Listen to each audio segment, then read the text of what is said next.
Pemirsa, terima kasih Anda masih bersama kami dalam Berita TV-mu, dan pada segmen kali ini kita akan menyimak rangkaian informasi dari Jawa Tengah bersama rekan kami Anggita Tricahyani berikut ini. Baik, terima kasih. Kita beralih ke Jawa Tengah kembali bersama saya Anggita Tricahyani. Mengawali berita pertama dari Jawa Tengah, pemirsa. Universitas Muhammadiyah Semarang fasilitasi kegiatan Entrepreneur Bootcamp 2024 dan mengirimkan 5 tim mahasiswa untuk mengikuti kegiatan ini. Terdiri dari 2 tim bisnis digital, 1 tim budidaya, 1 tim kuliner siap saji, dan 1 tim craft. Universitas Muhammadiyah Semarang atau UNIMUS fasilitasi kegiatan Entrepreneur Bootcamp 2024 yang diinisiasi Muhammadiyah Center for Entrepreneurship and Business Incubator atau MCB bekerja sama dengan Badan Otorita Borobudur atau BOB. Kegiatan ini diikuti 32 perguruan tinggi Muhammadiyah Aisyah atau PTMA se-Indonesia serta 17 usaha mikro kecil dan menengah atau UMKM desa wisata. Kegiatan berlangsung di 2 tempat, yakni Desa Wisata Goa Kreo dan kampus UNIMUS. Entrepreneur Bootcamp ini menjadi forum pelatihan kewirausahaan bagi mahasiswa untuk meningkatkan sumber daya manusia agar para mahasiswa bisa mandiri saat lulus nanti. Kegiatan ini nanti selain akan dilakukan inkubasi bisnis, siang nanti ada 2 sesi ya Bu ya, bahkan sampai malam ada beberapa sesi memberikan pembekalan di situ untuk meningkatkan kualitas produk, ya kemasan, macam-macam. Dan besok hari Minggu akan dilakukan bersama-sama pameran bisnis matching juga di Universitas Muhammadiyah Semarang. Nah di situ dari tempatnya Bu Endang mengundang banyak pelaku usaha ya dari dunia usaha dan dunia industri. Kami juga mengundang teman-teman kami dari asosiasi yang terkait dengan pariwisata begitu. Harapannya nanti bisa terjadi bisnis matching ya di sana. Pelaksanaan bootcamp dalam bentuk pelatihan dan kompetisi bagi para studentpreneur untuk mendapatkan kesempatan mengikuti bisnis matching. Dengan kategori penilaian kompetisi terdiri dari proposal pitch deck, video konten, dan display produk. Kita punya 7 kategori. Kategori kuliner siap saji, kuliner kemasan, kategori budidaya, kemudian digital, jasa non digital, dan kemudian craft, kemudian fashion. Nah kalau untuk teman-teman kami dari pelaku craft desa wisata itu baru 5 kategori. Jadi ada juga jasa, craft, fashion, kemudian kuliner yang tadi siap saji maupun kuliner kemasan. UNIMUS mengirimkan 5 tim mahasiswa untuk mengikuti bootcamp ini, terdiri dari 2 tim bisnis digital, 1 tim budidaya, 1 tim kuliner siap saji, dan 1 tim craft. 5 tim mahasiswa UNIMUS ini sudah teruji bisnisnya hampir 2 tahun dan telah menerima pendanaan hibah dari program P2MW Belmawa Dikti. Dosen FEB UNIMUS Ayu Noviani Hanung menyampaikan bahwa 5 tim mahasiswa UNIMUS yang mengikuti bootcamp ini sudah memiliki basic pengetahuan dan kemampuan untuk berwirausaha. Maka diikutkan event ini bersaing dengan mahasiswa dari PTM lain agar bisa meningkatkan kreativitas dan potensi diri masing-masing. Dampak ataupun manfaat sebenarnya bukan hanya untuk Fakultas Ekonomi saja, walaupun memang ada beberapa mahasiswa yang dilibatkan adalah mahasiswa ekonomi. Jadi ini lebih kepada jiwa kewirausahaan mahasiswa secara umumnya gitu ya. Mereka bisa membandingkan produk mereka yang dihasilkan dengan produk dari mahasiswa lain. Jadi bisa memiliki wawasan bagaimana cara saya supaya bisa bersaing dengan produk-produk dari mahasiswa lainnya begitu, karena pesertanya bukan hanya dari Jawa Tengah saja tetapi se-Indonesia gitu ya. Ada 15 kampus yang terlibat dalam kegiatan ini, maka ini adalah sarana yang baik untuk mereka untuk proses belajar dan mengembangkan diri. Devi Maharja memberitakan dari Semarang, Jawa Tengah. Madrasah Ibtidaiyah Muhammadiyah Kauman Wiradesa, Kabupaten Pekalongan, Jawa Tengah meluncurkan kelas unggulan bilingual. Kelas ini diharapkan mampu menjawab kebutuhan dan tantangan bagi pelajar Muhammadiyah di tingkat global. Madrasah Ibtidaiyah Muhammadiyah atau MIM Kauman Wiradesa merupakan salah satu sekolah unggulan yang menjadi rujukan masyarakat dalam mendidik putra-putrinya untuk bekal di masa depan. Guna menjawab kebutuhan dan tantangan global di masa depan, di tahun ini MIM Kauman meluncurkan kelas bilingual atau pembelajaran dengan pengantar bahasa Indonesia dan bahasa Inggris. Pembukaan kelas bilingual ditandai dengan peresmian ruang kelas baru oleh jajaran pimpinan cabang Muhammadiyah Wiradesa, kepala sekolah dan tenaga kependidikan MIM Kauman serta komite sekolah. Keberadaan kelas bilingual diharapkan mampu memberikan bekal kepada para siswa untuk bergaul di kancah internasional di kemudian hari. Pada angkatan pertama ini terdapat 19 siswa baru yang mendaftarkan diri pada kelas bilingual. Selain kelas bilingual terdapat kelas reguler yang tak luput dari penekanan kemampuan berbahasa Inggris, hanya saja pembelajaran menggunakan pengantar bahasa Indonesia. Untuk jumlah siswa yang tahun ajaran baru ini kan 4 kelas. Kalau 4 kelas reguler semua menurut dari Dikdasmen, salah satunya harus mempunyai kelas unggulan juga, sehingga kami buka bilingual. Jadi 3 kelasnya itu reguler biasa. Karena untuk generasi muda Muhammadiyah itu juga harus siap berkompetisi di tingkat global melalui penguasaan bahasa Inggris terutama. Ini baru pertama nih Pak untuk yang Ya, kelas ini Pak? Ini baru pertama di madrasah. Kalau tidak salah di wilayah Kabupaten Pekalongan di sekolah Muhammadiyah yang saya dengar baru kali ini. Di hari yang sama, MIM Kauman juga meresmikan gedung dan ruang kelas baru untuk peningkatan kualitas belajar mengajar siswa yang berada 50 meter dari kampus utama. Saat ini total ada 500 siswa terdaftar di MIM Kauman. MIM Kauman Wiradesa setiap tahun selalu mengalami peningkatan sebesar 5 hingga 10% pada penerimaan peserta didik baru. Tim TV memberitakan dari Kabupaten Pekalongan, Jawa Tengah. Rumah Sakit Rumani Kota Semarang, Jawa Tengah gelar gathering paguyuban hemodialisa sebagai salah satu serangkaian resepsi milad ke-49 Rumah Sakit Rumani. Resepsi milad ke-49 Rumah Sakit Rumani Semarang atau RS Rumani Semarang terus berlanjut. Setelah kegiatan khitan massal dilanjutkan dengan kegiatan gathering paguyuban hemodialisa atau HD yang bekerja sama dengan PT Sinar Roda Utama. Kegiatan ini diikuti lebih kurang 200 orang dari paguyuban HD beserta pendamping. Serangkaian kegiatan gathering paguyuban HD diantaranya tausiah, motivasi dari sesama pasien, games, pembagian door prize, tukar kado sesama pasien, dan makan siang bersama.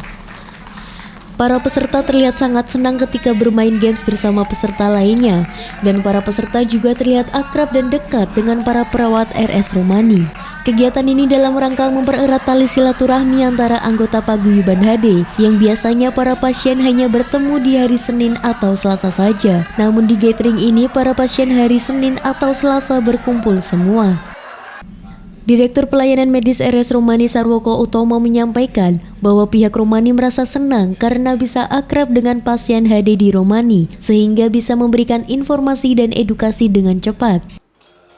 Kami selaku manajemen sangat berterima kasih untuk kegiatan ini. Pertama, saling berkomunikasi antara peserta HD, saling bertukar pikiran, pengalaman. Ada yang sudah 10 tahun, ada yang sudah 15 tahun, itu sangat berharga. Sehingga kedepannya pasien-pasien HD yang masih pemula sudah semangat bahwa itu bukan menjadi rasa takut untuk diikut peserta HD ini, tetapi menjadi tantangan supaya bisa menjaga supaya berkesinambungan. Ketua Panitia Milad ke-49 RS Rumani Cahyani Dwianeta menyampaikan bahwa puncak resepsi Milad ke-49 RS Rumani akan berlangsung pada tanggal 27 Agustus. Harapan kami setelah melaksanakan kegiatan catering hemodialisa ini bagi warga di Paguyuban Hemodialisa Rumah Sakit Rumani dapat mempererat tali silaturahmi, kemudian juga makin menambah semangat mereka untuk menjalani segala aktivitas kehidupan sehari-hari. Acara yang sangat bagus, terutama untuk menjalin hubungan dengan sesama pasien HD, karena kesempatan untuk bisa berinteraksi dengan pasien yang lain itu sangat terbatas waktunya, karena kita hanya datang melaksanakan HD dan pulang. Jadi di sini jangankan dengan pasien HD yang harinya lain, dengan hari yang sama, kadang-kadang juga kita waktunya hanya pada waktu ketemu sebelum HD, pulangnya sudah sendiri-sendiri. Jadi momen ini sebetulnya sangat bagus, hanya mungkin ada kesan tanya jawab juga yang perlu disediakan, sehingga manfaat buat pasien yang lain dari pengalaman pasien yang lain juga bisa ditularkan ke pasien yang lain. Dengan itu manfaatnya akan lebih bermanfaat buat pasien yang hadir. Selain itu, RS Romani akan membangun gedung baru 13 lantai pada bulan Agustus 2024 nanti. Devi Maharja memberitakan dari Semarang, Jawa Tengah. Sebagai upaya sekolah untuk mewujudkan sekolah aman bencana, 128 siswa kelas 7 SMP Muhammadiyah Program Khusus Kota Barat Surakarta belajar mitigasi bencana. Pelatihan difasilitasi oleh tim Lembaga Resiliensi Bencana dan Lingkungan Hidup Pimpinan Daerah Muhammadiyah Kota Surakarta. Tim Muhammadiyah Disaster Management Center atau MDMC Kota Surakarta mengedukasi ratusan siswa SMP Muhammadiyah Program Khusus Kota Barat Surakarta atau SMP Muhammadiyah PK Kota Barat Surakarta tentang bagaimana cara menanggulangi bencana gempa bumi dan teknik pemadaman api. Setelah para siswa menyimak materi konseptual yang disampaikan oleh tim MDMC Kota Surakarta, mereka diajak untuk mempraktikkan bagaimana mitigasi bencana gempa bumi saat di dalam kelas. Saat sirene tanda bahaya berbunyi, para siswa bersembunyi di bawah kolong meja dan melindungi kepala dengan kedua tangan. Setelah dirasa aman, mereka keluar pelan-pelan dengan menutupi kepala dengan tas. Semua berjalan menuju titik kumpul evakuasi di halaman belakang sekolah. Tanda-tanda jalur evakuasi sudah tertempel di dinding sekolah. Cara mengatasi kebakaran ringan dan kebakaran dari tabung gas juga diajarkan oleh tim MDMC Kota Surakarta. Siswa dan guru mempraktikkan secara bergantian cara menangani kebakaran dari tabung gas. Karung goni basah juga bisa digunakan untuk memadamkan kebakaran ringan. Wakil Ketua Bagian Pengurangan Risiko Bencana LRB-LH MDMC Kota Surakarta Mugianto menyampaikan rasa terima kasih kepada SMP Muhammadiyah PK yang telah memberikan kesempatan kepada MDMC Kota Surakarta.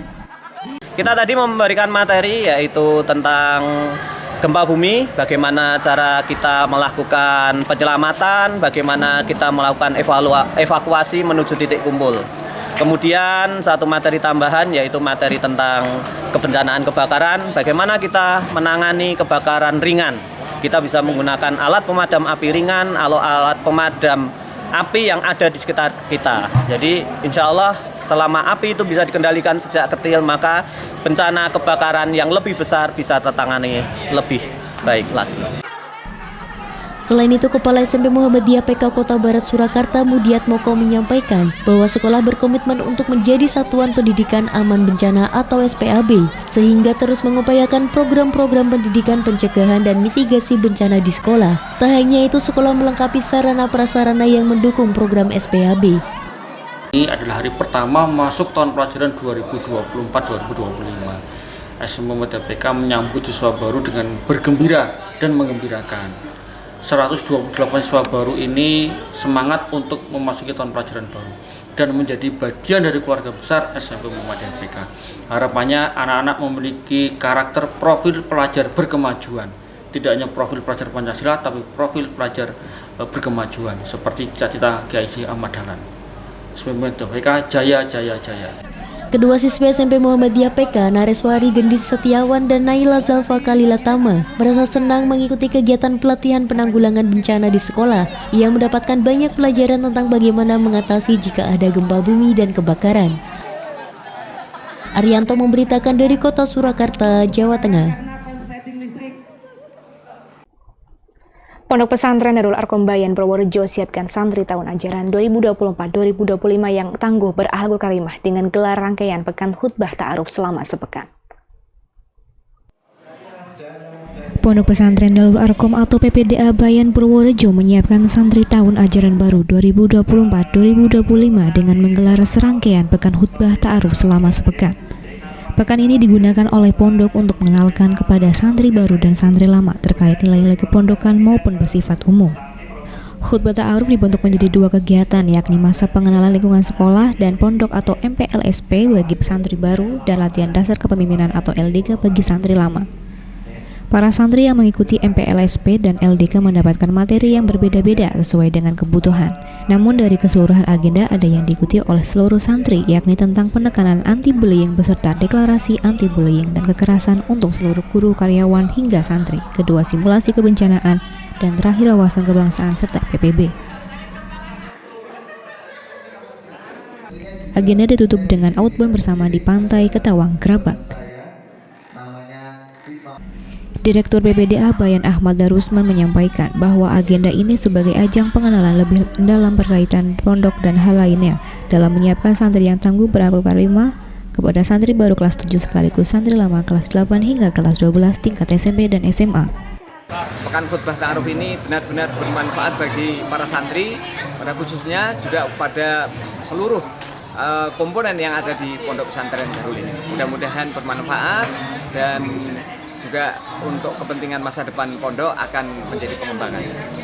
Selain itu, Kepala SMP Muhammadiyah Jono Erlinda Windiastranti berharap setelah mengikuti kegiatan ini, para santri semakin mengenal lingkungan dan keluarga SMP Muhammadiyah Jono PPDA, memahami peminatan-peminatan apa saja yang akan dipilih, dan santri juga dapat menyusun visi misi target pencapaian pribadi untuk mencapai cita-citanya. Ahmad memberikan dari Purworejo, Jawa Tengah. Pimpinan Daerah Muhammadiyah Brebes hadiri silaturahmi bersama pimpinan wilayah Muhammadiyah Jawa Tengah. Dalam acara ini, PDM Brebes menyampaikan beberapa capaian yang telah direncanakan pada awal periode. Pimpinan Daerah Muhammadiyah atau PDM Brebes kunjungi kantor pimpinan wilayah Muhammadiyah Jawa Tengah atau PWM Jateng dalam rangka silaturahmi bersama PWM Jateng. Program silaturahmi dari PWM Jateng terus berlanjut dan PDM Brebes menjadi urutan keempat yang diundang PWM Jateng. Pada kegiatan ini, PDM Brebes menyampaikan program dan Progress Key Performance Indicator atau KPI. Brebes terletak di daerah pantura dan pegunungan yang meliputi daerah-daerah perbatasan, sehingga banyak masalah-masalah kultural yang terkadang dianggap tidak pantas untuk dikerjakan oleh Muhammadiyah.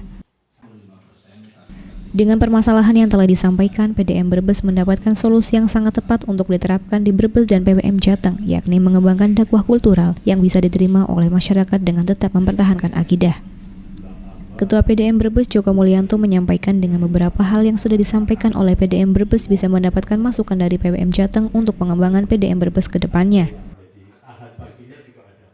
Kami berharap program-program kami yang telah kami canangkan di dalam periode Muktamar 48 ini dapat berjalan dengan baik dan dapat tentunya menambah peningkatan dari pimpinan daerah Muhammadiyah yang ke depan akan lebih baik dan maju. Sekretaris PWM Jateng Dodok Sartono menyampaikan bahwa PWM Jateng merespon dengan baik atas penyampaian capaian-capaian dari PDM Brebes selama 1 tahun pertama dengan indikator-indikator yang sudah ditetapkan. Di Brebes baik pembangunan penambahan jamaah, kemudian mulai digitalisasi organisasi atau jamaah, serta amal usahanya mulai bergeliat, dan ini sebagai PDM di batas barat di Jawa Tengah, kita berharap terus didampingi dan aumnya biar berkembang, apalagi ini proses merger dan penggabungan perguruan tinggi di sekitar Brebes menjadi universitas baru di Brebes nanti. Nah, kita harapkan universitas baru ini menjadi ikon kita di Jawa Tengah bagian barat, tepatnya di Brebes. Tim TVMU memberitakan dari Semarang, Jawa Tengah. Demikian pemirsa berita dari Jawa Tengah, kita kembali ke Jakarta.